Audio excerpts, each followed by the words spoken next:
to pay tribute to her constituent, June Harvey, who tragically died in the incident involving a tower crane in the Honourable Member's constituency in July last year. Her family and her friends have my heartfelt condolences. I have been informed that the investigation into the tragedy is ongoing. The Metropolitan Police is leading on this with the support of the Health and Safety Executive, HSE, in line with the work-related death protocol. This is an agreement that sets out how the police and regulators will work together in such sad circumstances. Both will continue in their efforts to bring the investigation to a conclusion as quickly as possible. As the investigation is sub judice, it would of course not be appropriate for me to comment further on this, other than to say that it can be very challenging for all concerned to wait for the conclusion of a complex investigation process, especially when it concerns the loss of a loved one.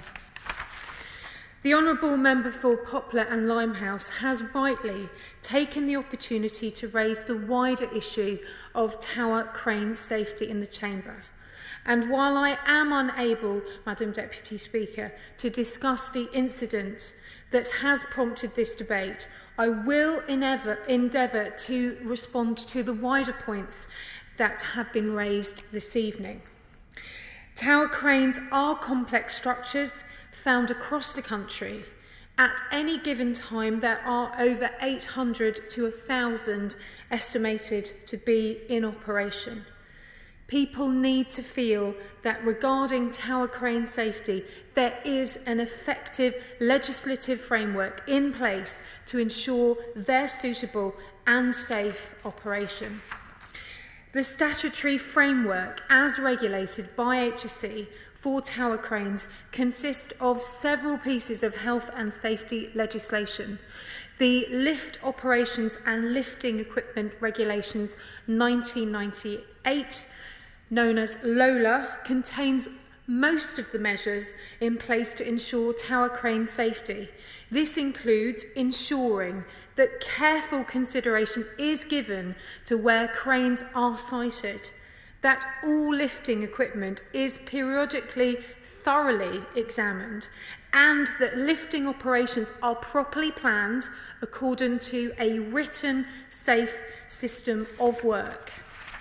Thorough examination of cranes under LOLA should take place each time the crane is installed and before it's put into service, and inspected at least once every 12 months while in service, and after exceptional circumstances have occurred, for example, if the crane has struck another structure.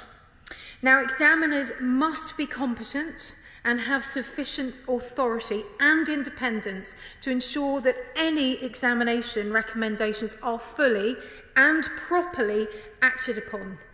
This can be achieved through the membership of the Safety Assessment Federation, SAFED, or appropriate approved accreditation. There is a statutory duty for examiners to report serious defects identified during any examination to HSE. Also of relevance is the provision and use of Work Equipment Regulations 1998, or PUA, which requires tower cranes to be properly maintained, suitable for the work and conditions, and only operated by properly trained people. Cranes should have a comprehensive maintenance record kept, and information on safety should be available to all crane users. I will do. Just on that point, there was, after the Battersea incident, a group of campaigners that gave evidence to various committees of this House, which resulted in a crane register being developed. I just wondered, the crane register itself was scrapped after 2010. Does the Minister have any views about whether that should be brought back? In my view, it should. I thank the Honourable Lady for raising the existence of the former Tower Crane Register.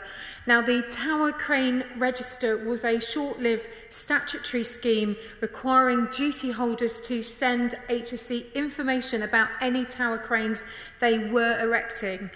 It was intended to provide, Madam Deputy Speaker, reassurance to the public.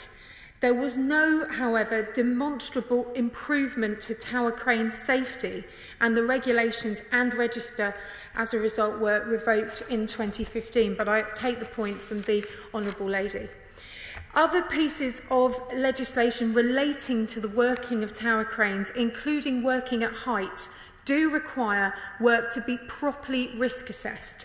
Now, cranes supplied for use should meet essential health and safety regulations. Construction work which requires the use of a tower crane should have a suitable safety management system in place. Under Section 3 of the Health and Safety at Work Act 1974, all duty holders need to reduce the risk to people not employed by them, for example, members of the public, that arise from the use of tower cranes so far that it is reasonably practicable.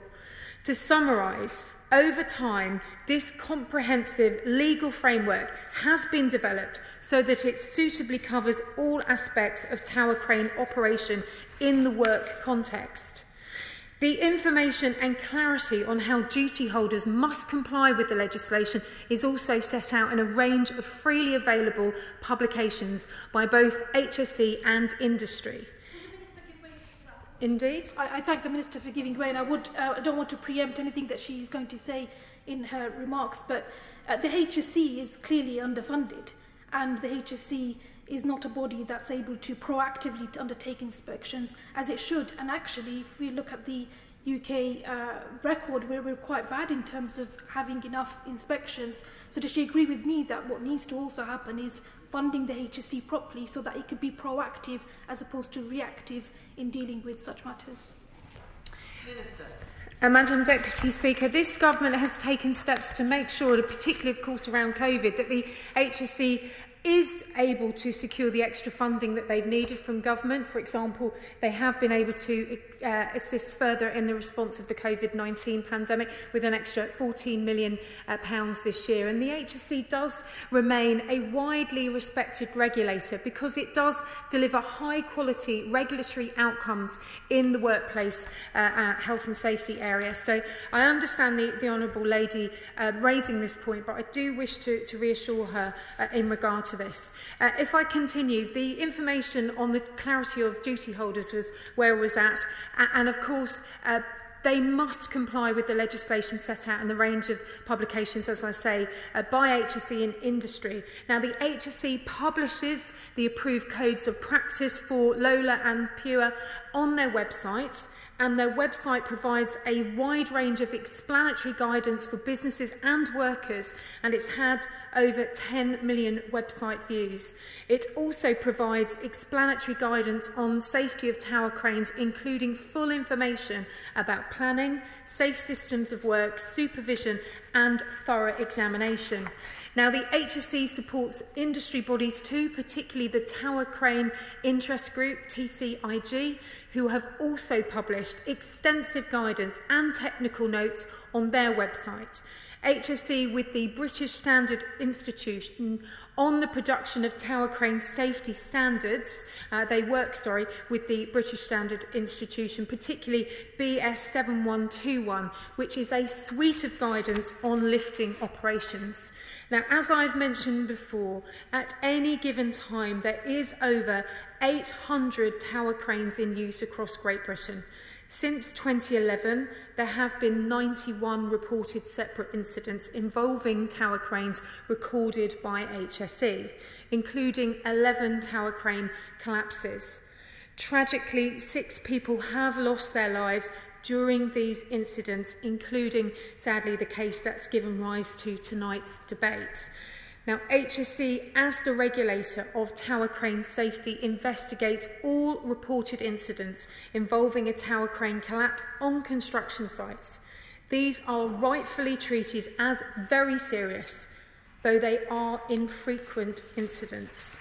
Now, investigations and research conducted by HSE and industry have shown that several causal factors can contribute to failures and dangerous occurrences relating to tower cranes, including adverse weather conditions, human or operator error, both in the erection and operation of the crane, poor communication of instructions, or failure to have in place effective maintenance and examination arrangements.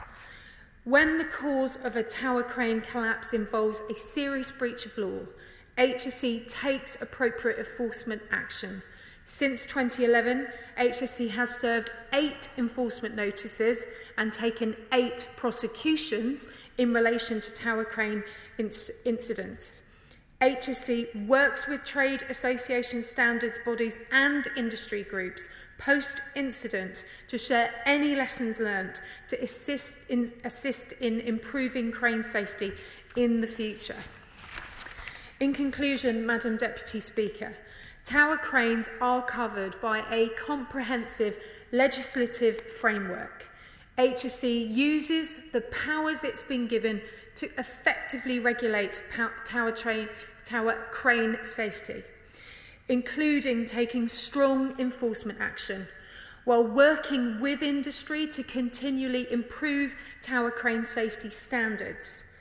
While being infrequent, incidents with tower cranes are carefully investigated due to their high consequences to make sure that any lessons learnt can be captured and, of course, appropriate enforcement action taken. Once again, I am very grateful to the Honourable Member for Poplar and Limehouse for bringing this debate to the House, for the thoughtful and passionate contributions made in the Chamber this evening. It would not be appropriate for me to comment on the ongoing investigation into the tragic death of June Harvey, as it is sub judice, as the investigation is being led by the Metropolitan Police, but I think it would be more appropriate that I ask a Minister Minister for Crime and Policing to provide the Honourable Lady with an update in terms of the progress of the investigation. Regarding the points raised in relation to HSE's work on the regulation of cranes and any areas that I've not been able